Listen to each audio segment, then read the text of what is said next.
Hello everyone, I am Neha and welcome back to my channel. In this video we will talk about eclectic counseling. So ये जो topic है ये MPCE 023 interventions इन counselling का है।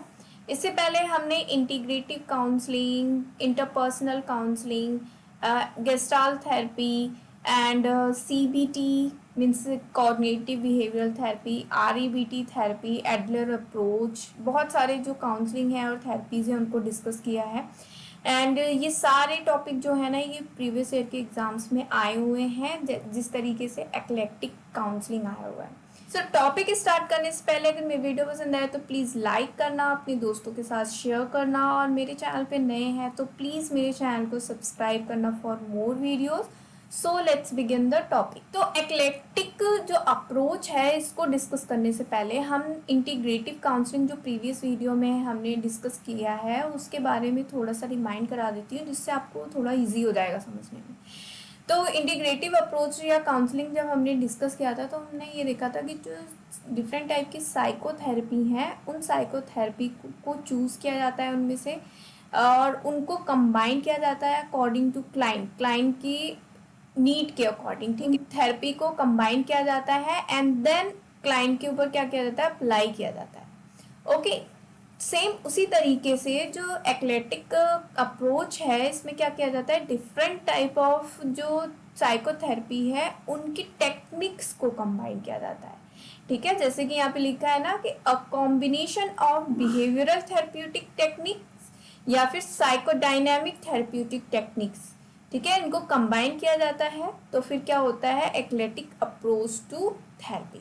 Okay, जो eclectic therapy है is style of therapy that uses techniques drawn from several different schools of thought. Schools of thoughts मतलब कि डिफरेंट साइकोलॉजिस्ट के जो पॉइंट्स ऑफ व्यू हैं, मीन्स की जो साइकोथेरेपीज हैं उनकी टेक्निक्स से, सेवरल डिफरेंट टेक्निक्स से क्या किया जाता है, ड्रॉ किया जाता है किसको, एक्लेटिक थेरेपी को।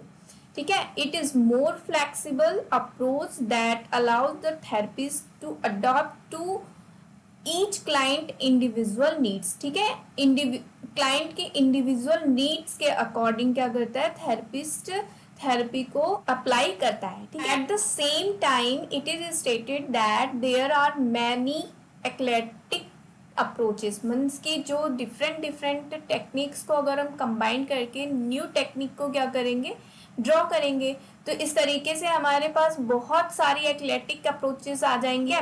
तो सेम उसी तरीके से एक्लेटिक थेरेपिस्ट होते हैं। कैसे, each therapist operates out his or her unique set of techniques. ठीक है, based on particular training, experience and beliefs. Okay, तो जो एक्लेटिक थेरेपी है उसमें कोई स्पेसिफिक गाइडलाइन या प्रिंसिपल नहीं होता है, that there are basic common factor या एलिमेंट्स होते हैं। ठीक है, जो अप्रोच टू साइकोथेरेपी में होता है, जैसे कि एक फर्स्ट है कंक्रीट लेवल, सेकंड है एब्स्ट्रैक्ट लेवल। तो कंक्रीट लेवल में 2 person talking to each other, जैसे कि क्लाइंट एंड थेरेपिस्ट। ठीक है, ओके।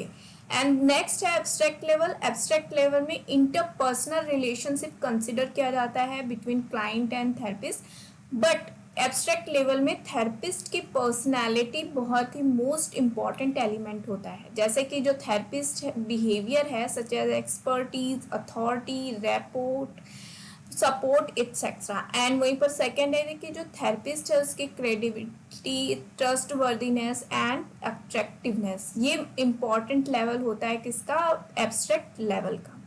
ठीक है, अब आते हैं pathways of integrative approach in counselling practice. ये जो क्वेश्चन है ना, ये टॉपिक है, ये एग्जाम में बहुत बार भी आ चुका है।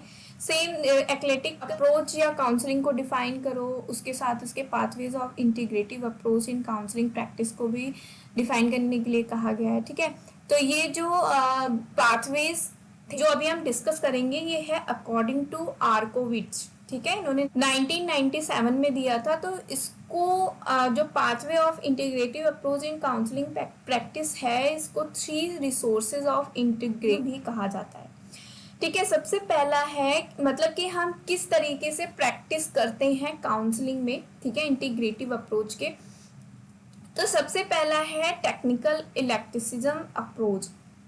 इसमें है कि जो भी आप टेक्निक्स यूज करते हैं, ठीक है, वो टेक्निक्स एप्लीकेबल है या नहीं, किसके लिए,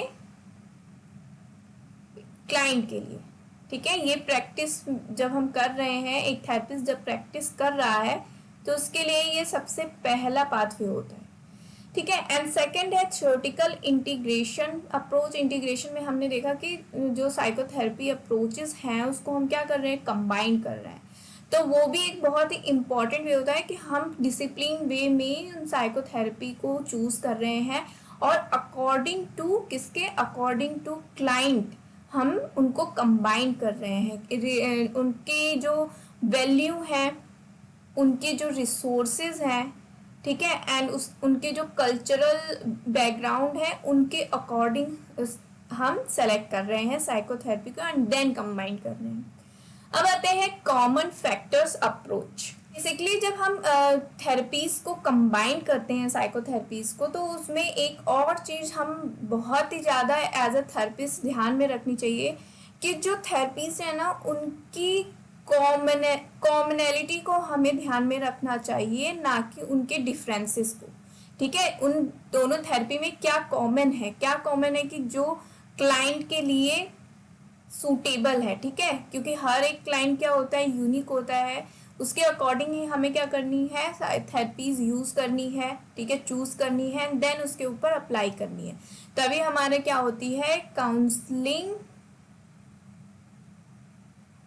इफेक्टिव होती है, या फिर आप कह सकते हो परफेक्ट होती है, ठीक है। किसके लिए, क्लाइंट के लिए। ओके, तो way of integrative approach in counselling practice भी कहते हैं, ठीक है। अगर ये प्रैक्टिस वर्ड आप ध्यान में रखेंगे ना, तो ये इजीली आपको समझ में आ जाएगा। फर्स्ट क्या है कि हम जो टेक्निक्स यूज कर रहे हैं वो क्लाइंट के लिए एप्लीकेबल है या नहीं एज अ थेरेपिस्ट, ये बात ध्यान में रखनी है प्रैक्टिस करते वक्त। एंड सेकेंड है कि थ्योरेटिकल इंटीग्रेशन अप्रोच, जब भी आप जो साइकोथेरेपीज हैं उनको कंबाइन कर रहे हैं, तो वो क्लाइंट की वैल्यू, रिसोर्सेज, जो हमने एक्सटर्नल और इंटरनल रिसोर्सेज की बात की थी प्रीवियस वीडियो में, उनको और उनके कल्चरल बैकग्राउंड को ध्यान में रख के करनी है। एंड वहीं पर जो साइकोथेरेपी हम चूज कर रहे हैं कंबाइन करने के लिए, उनमें क्या कॉमन है वो हमें देखना है, उनके डिफरेंसेस को हमें नहीं चूज करना है, ठीक है। तो ये थी इक्लेटिक काउंसलिंग, आई होप आपको समझ में आया हो। हमने इसमें क्या डिस्कस किया कि जो इक्लेटिक काउंसलिंग है, हम उसमें डिफरेंट जो साइकोथेरेपी हैं उनके जो टेक्निक्स हैं, ठीक है, उनकी जो टेक्निक्स हैं उनको कंबाइन करके हम किसके ऊपर अप्लाई करते हैं, क्लाइंट के ऊपर अप्लाई करते हैं। जैसे हमने एग्जांपल देखा था अभी कि psycho dynamic therapy and second था बिहेवियरल थेरेपी, ठीक है, बिहेवियरल थेरेपी। ये टॉपिक आपको समझ में आया तो प्लीज लाइक जरूर करें, शेयर करें, और नए हैं तो मेरे चैनल को सब्सक्राइब जरूर करें for more videos. Next video में मिलते हैं न्यू टॉपिक के साथ, तब तक मेरी वीडियोस को देखते रहिए। Thanks for watching.